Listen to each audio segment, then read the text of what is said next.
ডানে চাইলে ফাঁসি মাপ, বামে চাইলে 4 চূড়া কয় ই ডোরি আমরা আসি। এখন তোমারে পাইছি, সাব্বাস বেডা আব্বাস, আর কোনো সন্দেহ নাই। এবার যেই জায়গায় মনে হয় চুরি করা যাব, কারণ সাহস বাড়ছে, তুমি সাথে থাকলে জেল মাপ, ফাঁসি মাপ। তে সুলতান মাহমুদ গজনবী কয় কই চুরি করতে আসছে? কয় এত বড় শক্তিশালী লোক তোমারে পাইছি, আজকে সুলতান মাহমুদ গজনবীর বাড়ি চুরি করুন। কার বাড়ি?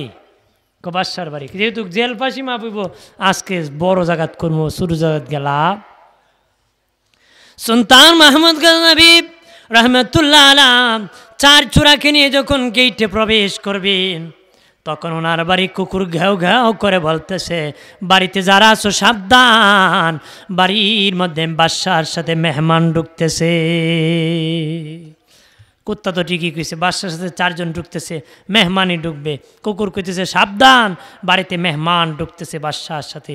যে কুকুরের বাসা এক বুঝে, এক ভাবছিলাম মানুষের কারি তার ছিঁড়ে, এখনটি কুত্তারও তার ছিঁড়ে। কারণ আমরা 5 চূড়া ঢুকি, এক বাদশার সাথে মেহমান ঢুকছে। বাদশার সাথে কি কুকুর আবার প্রভু ভক্ত বাবাজি, কুকুর প্রভু ভক্ত বাবাজি। আপনার বাড়ি কুকুর বাড়িতে আছে, রান্নার দিনে আপনি যদি মুখ এইভাবে বন্ধ করিয়া চাদর মুড়া দিয়ে বাড়ি প্রবেশ করেন, মালিককে কুকুর চিনে না বলে ঘেউ ঘেউ করে না নে। মনে করেন মালিক কাপড় চোপড় বন্ধ করে গেছে, কুত্তার দিকে ঘেউ ঘেউ করে আওয়াজ করতেছে, তখন কি হইব? মালিকে কয় ধুর, কুত্তা কণ্ঠন্য শুনে এটা আমার মালিক। কুত্তা কয় ভু, মালিক কয় ধু।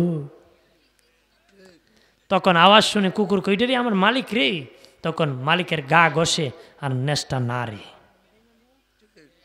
আপনারা দেখছেন না? লেন্স নাড়ে কি কয়? I am sorry. মানে কি কয়? আপনার বাড়ি খাই, আপনার বাড়ি তাকি, আর আপনার কই খেয়ে, এই জন্য আমার ভুল হয়েছে, মাফ করে দেন। দেখুন স্পিডে লারে I am sorry sorry sorry. বাবাজি রানে আমার কুকুর মালিকের আন্ডারে, মালিকের সাথে বেয়াদবি করার কারণে সাথে সাথে ক্ষমা চাইতেছে, গা ঘষে তার মাপ নিতেছে, চেষ্টা করতেছে। দুনিয়া পাপ করে ভরায় ফেলছে রে, আল্লাহর কাছে সরি বলতে রাজি না রে। দুনিয়া আকাম করে বড়াইছে, কিন্তু আল্লাহরে কয় না। আল্লাহর জমিনে খায়, আল্লাহর জমিনে তাকে মাপ চাইতে রাজি। অথচ কুকুরের মালিকের কাছে মাপ চায়, কিন্তু আমরা যার গোলাম মালিকের কাছে মাপ চাইতে চাই। বাইরে আমার খেয়াল করে ভালো করে, যে লোক দরজা খুলতে পারে সে দরজা খুলে ফেললো। যে লোক গান নাক টান দিয়ে স্বর্ণ হীরামণি মুক্তা যেখানে আছে টাকা পয়সা বাহির করে ফেলছে। 5 জনে মিলিয়া 5টা গাটুরি বানছে সুলতান মাহমুদ গজনবীরও একটা। তারা 5 জন মিলে বাবা ডাকাতি করছে। গাটুরি বাদিয়া একজন আর একজনে কয়, জীবনে বাদশার বাড়ি আসি নাই, বাদশার বাড়ি বিছানা বড় আরামদায়ক রে, কিছুক্ষণ আমরা ঘুমাবো,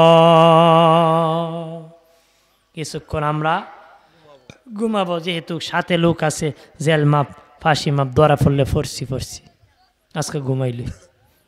যখন ঘুমায় পড়েছে, মুয়াজ্জিন মসজিদে আজান দিয়ে দিছি। সুলতান মাহমুদ গজনবী রহমতুল্লাহ আলাইহ বাহির দিকে দরজা বন্ধ করে মসজিদে চলে গেছে।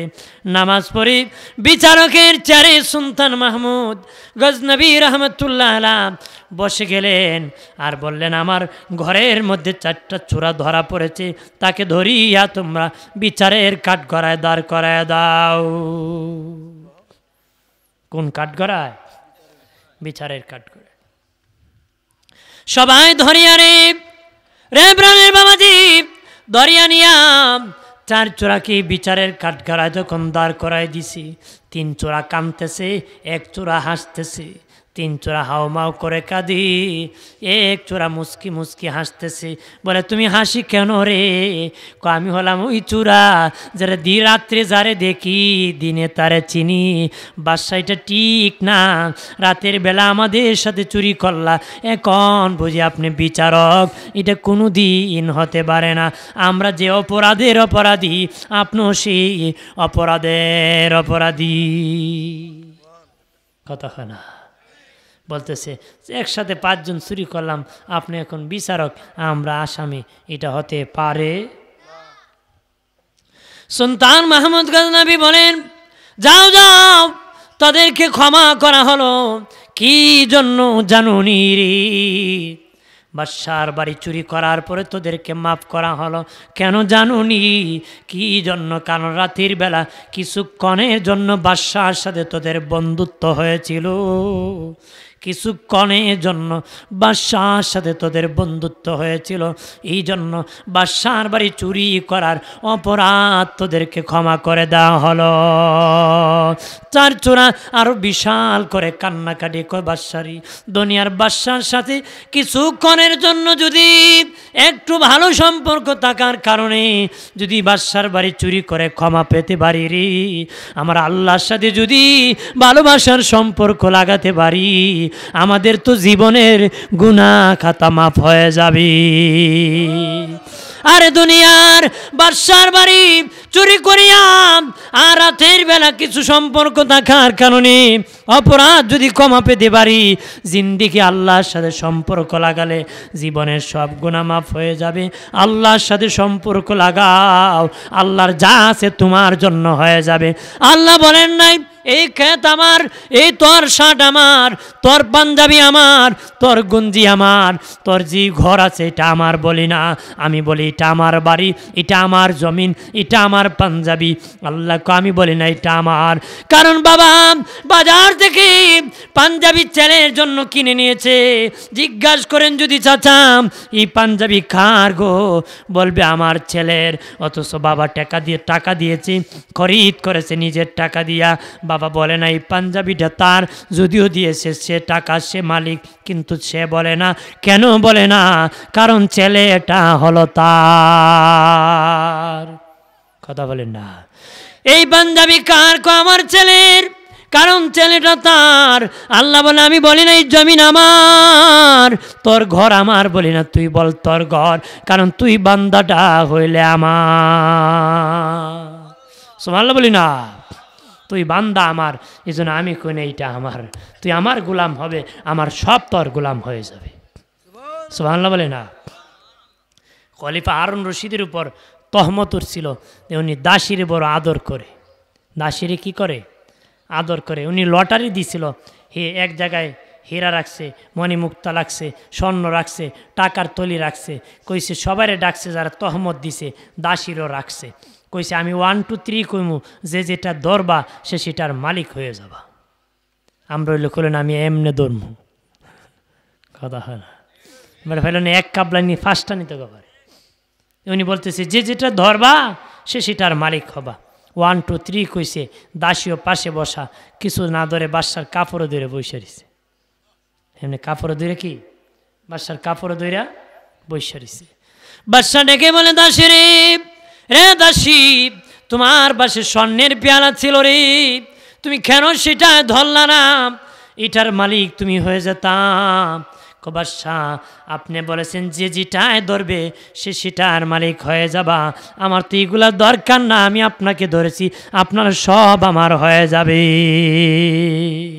আপনি যদি আমার হয়ে যান আমার জন্য, আপনার সব তো আমার জন্য হয়ে যাবে। কথা বলেন না, এই স্বর্ণেরটাতে আমার ধৈর্য লাভ কি? আমরা গিয়ে ধরে অমুক বাইসাবরে, তমুক বাইসাবরে, আল্লাহ তোমার জন্য হইলে সব বাইসাব তোমার লেগে যাবে। আমরা গিয়া সামসামি করে গোলামি করে আল্লাহর গোলাম হওয়া লাগবো কি না? আমার বানের বাবাজি রানী, ও বাবাজি, আল্লাহর গোলাম হও, সব তোমার গোলাম হয়ে যাবি। কবরে যখন রাখা হবে মাটি চাপা মারবি, চাপা মারবে রে। আল্লাহর কসম কে বলতে পারি, ওই মাটিও একজনের গোলাম, তিনি হলেন আমার আল্লাহ। তুমি যদি আল্লাহর গোলাম হতে পারো, মাটির বাবারও ক্ষমতা নাই তোমাকে আমাকে চাপা মারবে, তোমাকে আমাকে চাপা মারবে, মাটির বাবারও ক্ষমতা নাই। আমরা তো আল্লাহর গোলামি বাদ দিয়ে মানুষের গোলামি করি। নবীরে ভালো না বাসিয়া বেটা 14 তারিখ ভালোবাসা দিবসের ফুল নিয়ে ঘোরায়, কথা হয় না, জোরে বলেন ঠিক কিনা? 14 তারিখ ভালোবাসা দিবসের ফুল নিয়ে ঘোরাও, নবীর মহব্বত নাই, ভালোবাসা নাই, দিনের মহব্বত নাই, মা বাবার ভালোবাসা নাই। মারে গালি দে, আরেক ব্যক্তি ধর্মের মাঠে কেন আঙ্গুর খাওয়ায়, আপেল খাওয়ায়। এমন নাফরমান আছে না? বাবারে গালি দেয়, আরেক ব্যক্তিকে স্বার্থে ধর্মের বাবাটাকে লঙ্গি নিয়ে যায়, আঙ্গুর নিয়ে যায়। বাবাজি নিজের বউরে বউ কয় না, আদর করে না, লাগাবাড়ি বাবির জন্য ভালোবাসা দিবসে ফুল নিয়ে যায়। কালকে লাইলাতুল বারাতের রাত্রি বাবাজি দেখা যাইব, মসজিদে যাও না, বাড়ির পিছে উকি ঝুঁকি মারো। কথা হয় না? মসজিদে যাইবা না উকি ঝুঁকি মারবা? কই যাইবা ভাই সাবক হল? কালকে আগামীকাল লাইলাতুল বরাত্রে ভালোবাসবা। এই ভালোবাসা দরকার নাই যে এই ভালোবাসা আকাম করে, ইফটিজিং করে, দর্শন করে, মা ছেলেকে দুধ খাওয়ায় না, মা মেয়েকে আদর করে না। এই ভালোবাসা দিবসে আমাদের দরকার। এই ভালোবাসা কারা আয়োজন করছে জানেন? যারা নিজের সন্তানকে কুলে নেয় না, পিটার খাওয়ায়, দুধ খাওয়ায় না। ইহুদি নাসারারা এক বাসায় ছেলে মেয়ে বাবা মা থাকতে পারে না, বাবা মা তাকে এক বাসায়, ছেলে বিয়ে করে থাকতে হয় আরেক বাসায়, আর আলাদা সাক্ষাৎ নাই। এই জন্য বৎসরে একদিন সাক্ষাৎ করতে একটা ভালোবাসা দিবসের আয়োজন করছে। তারা কারা করছে? যারা বাপরে বাপ কয় না, মারে মা কয় না। আমরা তো সর্বক্ষণ ভালোবাসার উপর বেঁচে আছি। কথা বলেন না? দোষী পরি আল্লাহুম্মা সাল্লি আলা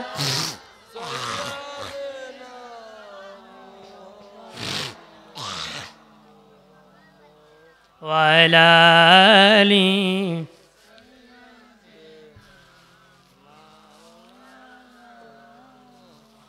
কিসের বড়াই কররে মন, মাটির দেহ লইয়া, কখন জানি চলে যাবে প্রাণ পাখি তর ওরিয়া। আল্লাহুম্মা মারহাবা।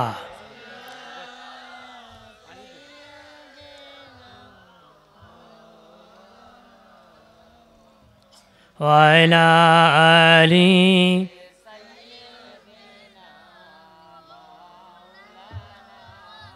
দূরত পড়তে কি আপনাদের ভালো লাগে না? ভালো লাগেনি? মহব্বতে পড়বেন। আমরা সমাজে কিছু লোক আছে দূরত পড়তে রাজি না। কথা হয় না? আছে না? নে আমি কই ছাগল যেমন পানিত নামতে রাজি না, দূরত পড়তে রাজি না। ছাগল পানিত নামেনি, আসমানে মেঘ দেখলে ভা ভা করে দুনিয়া ব্যাং গেলায়। আপনি দেখছেন ছাগলওয়ালা, ছাগলের মালিক পানিত নামাইতে ছাগল কি করে? সামনের দুই ট্যাং যেমন কুটি মারে, জীবন মরণ খেলা। মালিক পানির দিয়ে টানে, এর সামনে দুই ট্যাং দিয়ে আমি নিজে দেখছি তো, কুটি এমনি মারছে কি শক্ত করে ধরছে। মালিক পানির দিয়ে টানতে টানতে রশি সিরা দেয়, বুর পিছনে ছাগল মারে দৌড়। তা আমরা সমাজে কিছু লোক আছে দূরত দেখলে ছাগলের মতন মারে দৌড়। আপনার তো এমন না, এটা ছাগল মার্কা মুসলমান। ভালো মুসলমান হতে পারে, আমরা হলাম ইমানদার মুসলমান। ইমানদার কি আল্লাহ দরুদ পড়তে বলেছে? কথা বলেন ঠিক কিনা? এই জন্য আরেকবার উচ্চ আওয়াজে মহব্বতে আল্লাহুম্মা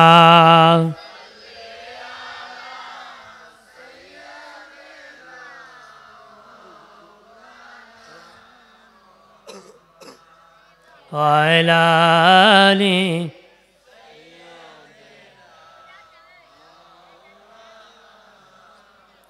এ জীবনে যার দিল বাইজান, নবীর জন্য কাঁদি না, রোজা হাশরে বাইজান তারা নবীজির দেখা পাবে না। আল্লাহুম্মা। আর কয়েক মিনিট।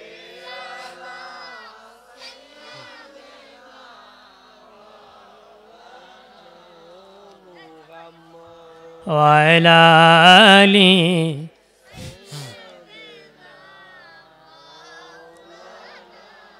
আমার বারে দোস্ত বুজুর্গরা খেয়াল করেন, ও প্রাণের বাবাজি, নবীর ভালোবাসা অন্তরে থাকতে হবে রে।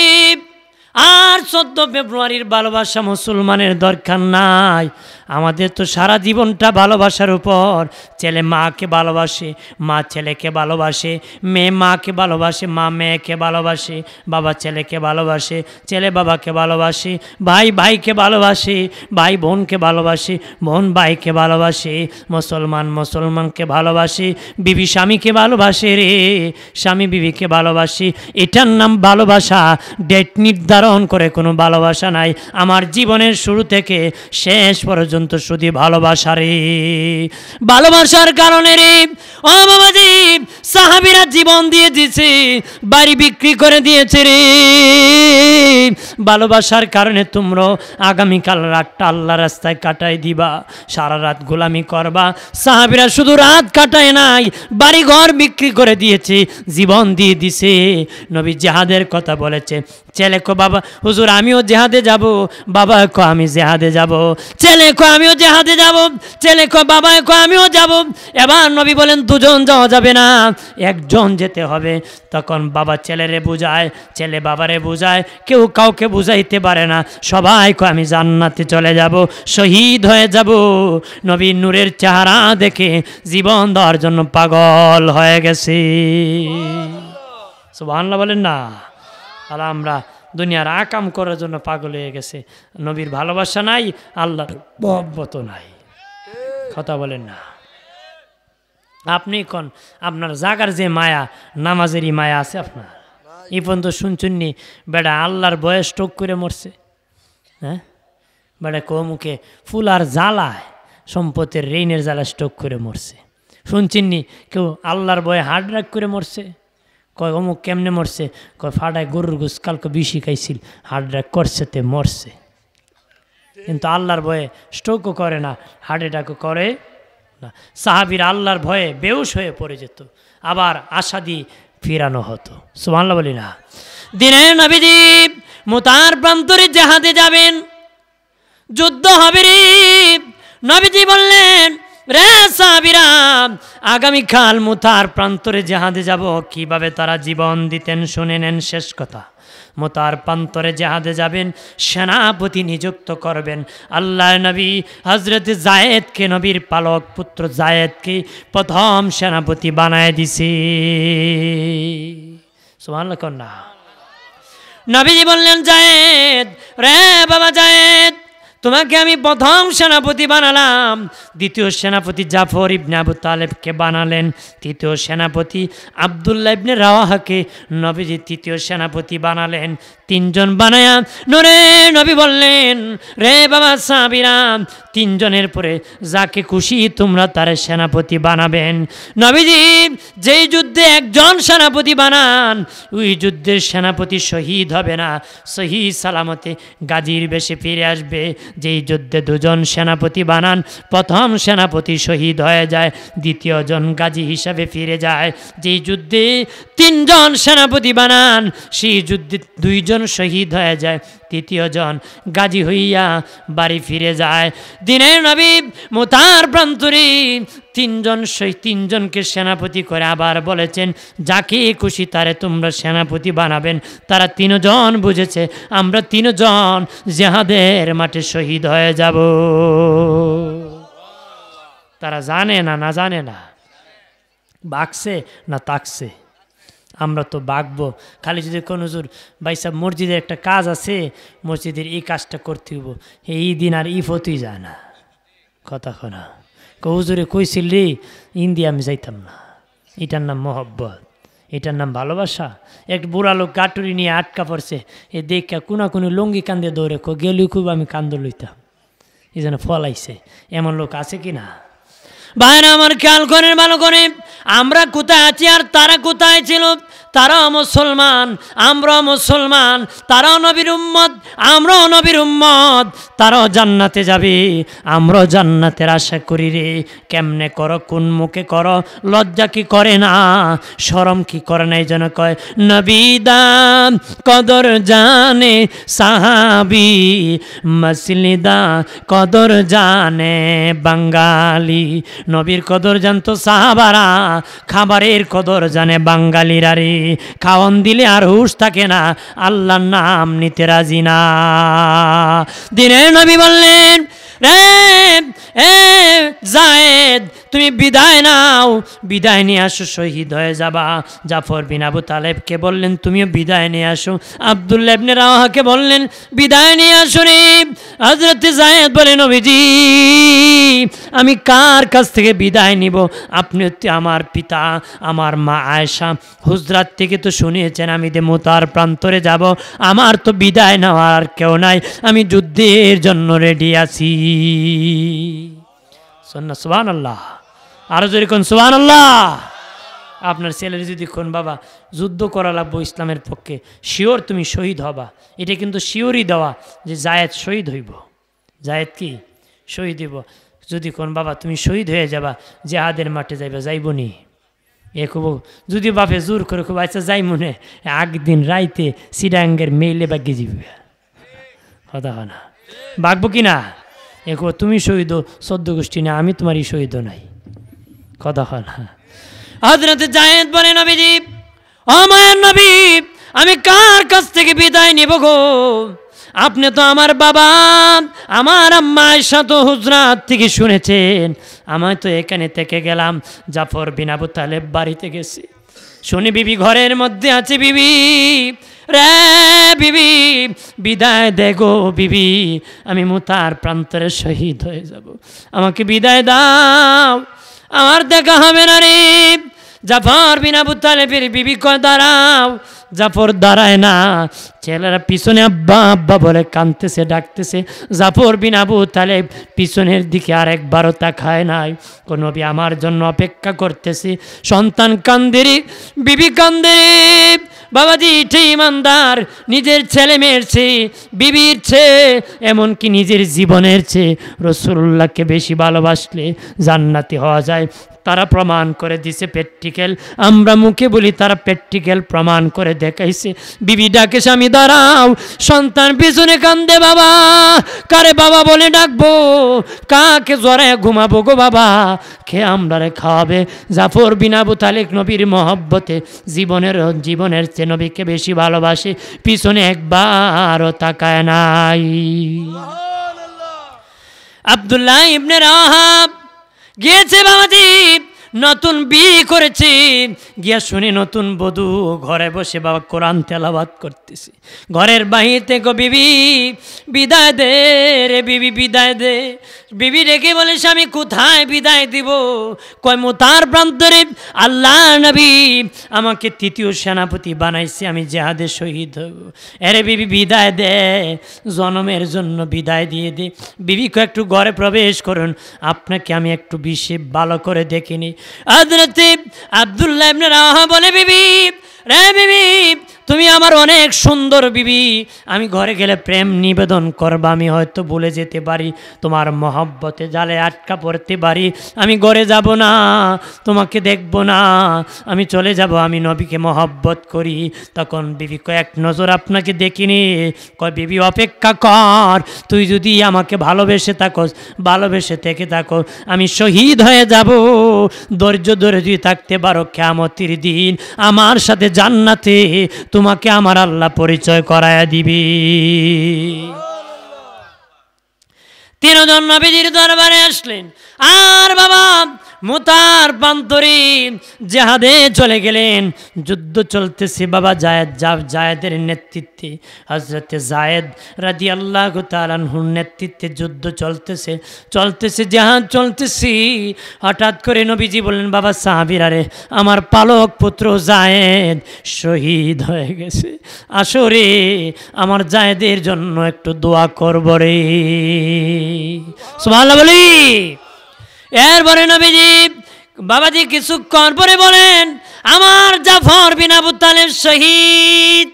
একজন সাহাবী বলেন জাফর বিন আবু তালেব যখন ইসলামের পতাকা ওই সেনাপতির হাতে, জিহাদের পতাকা তাকে হাতে নিয়ে যাইতেছেন, ডান হাতে আছে, কাফের আসিয়া ডান হাত কানা কেটে দিয়েছে। জাফর বিন আবু তালেব তখন পতাকা কানা বাম হাতে আনছে, বাম হাত কানা কেটে দিয়েছে। জাফর বিন আবু তালেব 2 পা দিয়া চাপা দিয়া পতাকা কানা ধরছি, জাফর বিন আবু তালেবের পাখানা কাফেররা কেটে দিয়েছে। এরপরে জাফর বিন আবু তালেব বাবাজি ওই পতাকা কানা মুখ দিয়ে দাঁত দিয়ে এইভাবে কামড় দিয়ে ধরছে। কামড় দিয়ে ধরার কারণে কাফেররা আসিয়া ওনার গর্দানটা কেটে দিয়েছে, মাথাটা আলাদা করে দিয়েছে। সাহাবী রাবি বর্ণনা করেন জাফর বিন আবু তালেব মাথা আলাদা হয়ে গেছে কিন্তু দাঁতের কামড় ছাড়ে নাই, পতাকা এখনো সোজা করে মুতার প্রান্তরে ধরে রাখছি। আর জোরে বলি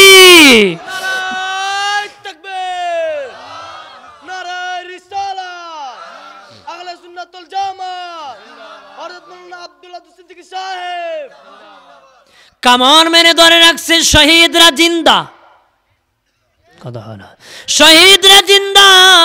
আল্লাহ তাদেরকে মাইয়িত বলতে নিষেধ করেছে। আল্লাহ বলেন তারা জিন্দা, আমি তাদেরকে রিজিক দিই, আমি খাওয়াই।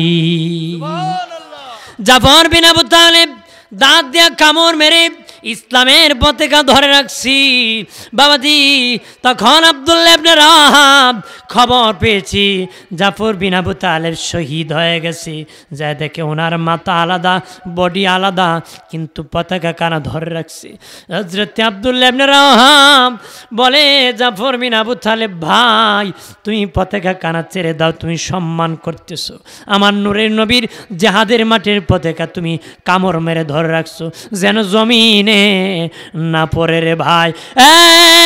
জাফর বিন আবু তালেব আমি আব্দুল্লাহ ইবনে রাওয়াহা ওয়াদা দিতেছি যতক্ষণ আমি বেঁচে থাকবো ততক্ষণই পতাকা সম্মান করব না, আমার কাছে দাও, আমি যতক্ষণ বেঁচে থাকবো ততক্ষণ উঁচু করে ধরে রাখবো। এরপরে জিহাদের মাঠে আব্দুল্লাহ ইবনে রাওয়াহা শহীদ হয়ে গেলেন, শাহাদাতের পেয়ালা পান করলেন। নবীজি বলেন বাবা সাহাবীরা আমার আব্দুল্লাহ ইবনে রাওয়াহা শহীদ হয়ে গেছে, আসরে দোয়া করব। সব সাহাবীরা সম্মিলিতভাবে মিলে খালেদ বিন ওয়ালিদকে সেনাপতি বানালেন। খালেদ বিন ওয়ালিদ এত বড় বীর সেনাপতি ছিলেন বাবা। উনি যখন ঘোড়ার পিঠে বসে জিহাদের মাঠে রওনা করতেন, কয়েক মাইল দূর থেকে মাটি তরতর করে ওনার ভয়েতে কাঁপতরি। জিহাদের মাঠে উনি বাবাজি জিহাদের মাঠে সাহাবীরা একসাথে যখন রওনা করতেন, শত শত সাহাবীরা জিহাদে যাবে কিন্তু খালেদের ঘোড়া এত স্পিডে যেত, অনেক কয়েক মাইল দূর সাহাবীরা পড়ে থাকতেন, কিন্তু খালেদ বিন ওয়ালিদ কাফেরদের ভিড়ের মধ্যে একাই ঢুকে পড়তেন। ওনার মাথার যে হেলমেটটা ছিল এত বড় হেলমেট ছিল, 22 কেজি আটা ধরত, এত বড় বিশাল হেলমেট ছিল খালেদ বিন ওয়ালিদের। হেলমেট যদি এত বড় হয়, মাথা কত বড়, ব্যক্তি কত বড়। ঘোড়ার পিঠে বসে যখন জিহাদের মাঠে প্রবেশ করতেন বাবাজি, উনাকে দেখিয়া কাফেররা ঢুসাঢুসি করে মরে যেত, বাগিয়া ফলাইতো। এখানে যদি একটা হাতি প্রবেশ করে, হাতি বলবে না রাস্তা দাও, মানুষ হাতি দিকে দৌড়াবে, কেউ হাতির পায়ের নিচে পড়ে মরবে, কেউ আবার দৌড়তে দৌড়তে একজন আরেকজনের ধাক্কা খেয়ে মারা যাবে। ঠিক খালেদ বিন ওয়ালিদ এত বড় বীর সিফা সালাম সেনাপতি ছিলেন। জিহাদের মাঠে যখন প্রবেশ করতেন তখন কাফেররা ভয়তে তরতর করে কাঁপতো আর পলাইতো, কেউ ঘোড়ার নিচে পড়ে মরত, ডোসাডুসি করে মরত। খালেদ বিন ওয়ালিদকে বলেছিল, রে খালেদ তুমি তো এত বড় কাফেরদের ভিড়ে ঢুকে যাও, তোমার কি কোনো ডর ভয় নাই? খালেদ বিন ওয়ালিদ বলেন শুনে নাও, আমি আল্লাহ ছাড়াম আর আল্লাহ রসুল ছাড়াম আমার অন্তরে আর কার ভয় আমি খালেদের অন্তরে নাই রে। এই জন্য দুনিয়ার কোনো ভয় কাফের মুশরিক আমাকে আটকাতে পারে না রে, আমি সেটা ভয় করি না রে। আর ওই মুতার প্রান্তরে খালেদ বিন ওয়ালিদকে যখন সেনাপতি বানানো হলো, উনি তখন বাবা সামনের সেনাপতি পিছনে দিলেন, পিছনের সেনাপতি সামনে দিলেন। কাফেররা ভাবলো মনে হয় মদিনার থেকে আরো নতুন সৈন্য আসতেছি, তখন ভয়েতে মুতার প্রান্ত থেকে কাফেররা পলালো, ইসলামের মুসলমানের বিজয় এসে গেল।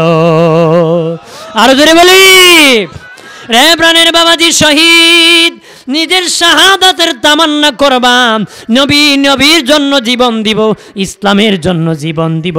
যদি দিতে পারো তোর কবরে মুনকার নাকি আসবে না, ময়দানে হাসরে হিসাব হবে না। হাসরের ময়দানে আল্লাহ ভয়ঙ্কর তরতর করে যখন কাঁপাবেন, নবীগণ কাঁপবেন, কিন্তু কিছু লোক কবর থেকে উঠে স্বাভাবিক জান্নাতের দিকে দৌড় মারবে রে, দৌড় মারবে। আল্লাহ বললেন তোরা কারা রে, যেখানে নবীরা কাঁপতেছে তোরা ভয় করস না, সোজা জান্নাতে। তারা বলবো শহীদ, ও আল্লাহ তোমার জন্য শহীদ হয়ে গেছি, এই জন্য আমরা জান্নাতের দিকে যাওয়া শুরু করছি। তখন আমার আল্লাহ বলবেন তোমরা যে শহীদ, প্রমাণ কি? কিতাবে এসেছে শহীদদেরকে যে